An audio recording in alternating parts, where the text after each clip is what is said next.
Today is the 1999 horror film House on Haunted Hill, the remake. There is a slew of actors in this one, including Jeffrey Rush, who you may remember as, an acclaimed actor.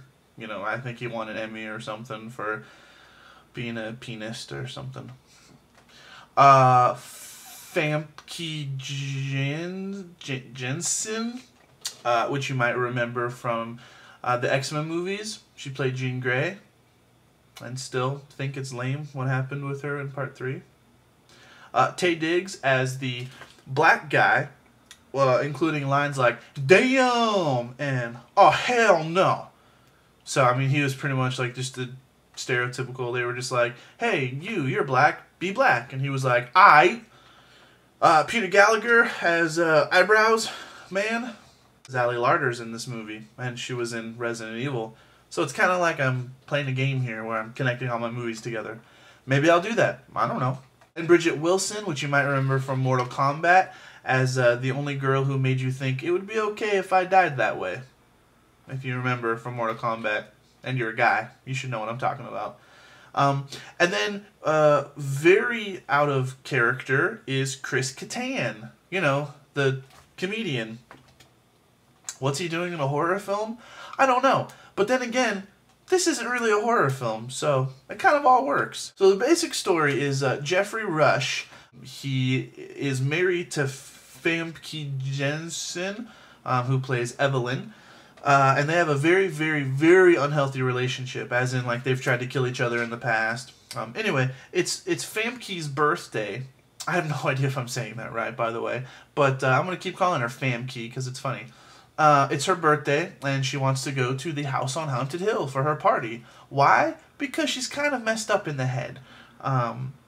However, the house sends its energy waves out through the internet, through the phone lines, because this was back when the internet was still, you had to plug in your phone, through the phone line, and sent out its own invitations, as in, long time ago in the 30s, there was a big hoopla about everyone dying, and 5 people made it out. Well, these 5 people that got invited were the descendants of those 5 people. So get it? So the house still wants to kill them, and if it can't kill them, it'll kill their descendants. And why it waited 60 years? I don't know. It's the house's time. It's not our time. I don't know. So everyone else gets an invitation to this birthday party for this person they don't know, and they all, for some reason, go. Including getting picked up in a hearse and driven through this, like, creepy wilderness area. I would have been like, okay, I don't know this person. I don't care if it's this random girl's birthday. I'm not getting in that thing, and I'm not going anywhere until you tell me what's going on. Because none of them knew what was going on. They walked in the house and were like, "Oh, who are you? What's going on here?" Except for Taye Diggs, because he was like, "Ah, what's up, y'all?" Because he's black. So then you find out that Jeffrey Rush has rigged the house to be kind of creepy, and he has $1 million for everyone that survives. So if there's only one person, you have a chance to win, $5 million.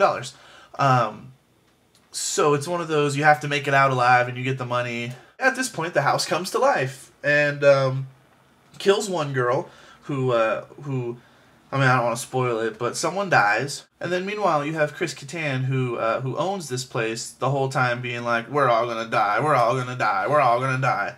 And they were getting annoyed, which is pretty appropriate because I was getting annoyed too at his character. I pretty much was sitting here thinking, what the hell are you doing in this movie again? Why are you in a horror? Oh yeah, this isn't a horror film. It's kind of a comedy. So I guess it makes sense that you're in there. I mean, this movie is about as scary as, like, when you were in high school and you would go to, like, the haunted houses, like, in the corner of, the shopping centers or whatever.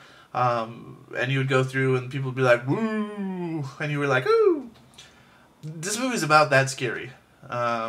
Nothing really scary at all. My cat Dean, I found out, doesn't like horror movies. I think it's because he has really big ears, so when, like, loud stuff happens, which, happens in horror movies, his ears get all, like pushed back and he freaks out. So he doesn't like horror films. My other cat, Giles, he doesn't care. He's a man. So then there's some confusing stuff in the movie. Like, there's a twist. So, like, someone dies who you think is dead, but then you find out isn't dead.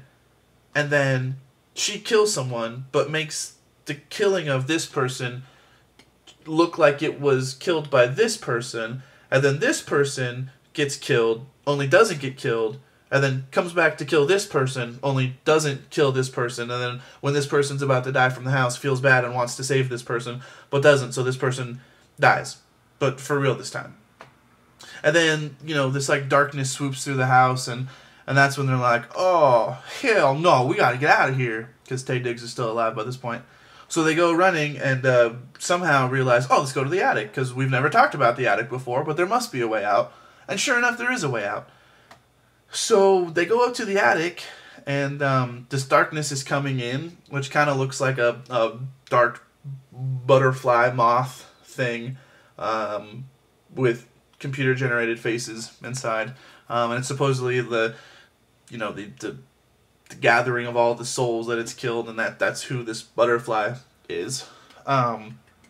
Which, you know what? Butterflies scare me. So I guess that was kind of the scariest part of this movie for me. And then I'm going to spoil something for you because it's ridiculous. Okay, the lamest ending ever is, so there's a way to get out, but then it gets stopped, and this darkness is coming on someone, and is about to go, but then Chris Kattan, who just died, comes back as a ghost, and opens the door, thus letting this person get out, and then makes this like scared face like, me, I'm afraid of the darkness, even though I'm a ghost. And if you're dead, aren't you supposed to be part of the darkness? Because everyone else is, so why weren't you one of those creepy faces in the darkness that's like, I'm coming for you now? But yet somehow he's able to get out. Probably because the darkness was like, you're a comedian. You don't belong in this horror film. I'll let you go ahead and be not in me. So go ahead and let him out.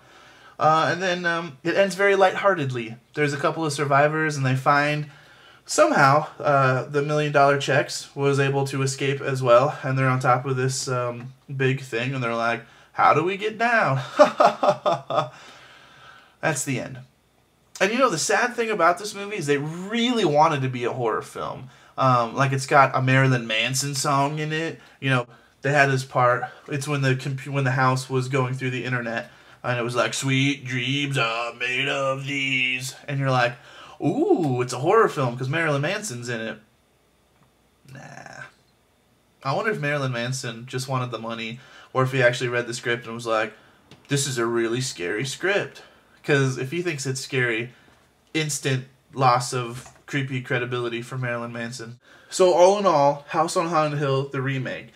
If you want to laugh, you can watch it.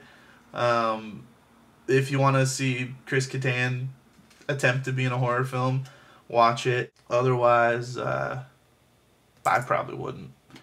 Subscribe. I'm up to 5 subscribers. But one of them, I think, is the same person, which is my friend Josh, so I don't think that counts. So I think I only have 4 subscribers, which one of them is my best friend Chris, one's my wife, 2 are my friend Josh. I don't know who the 5th one is, but if you're that 5th one, leave a comment and tell me who you are. So I'm hoping to get, hey, let's hit number 6.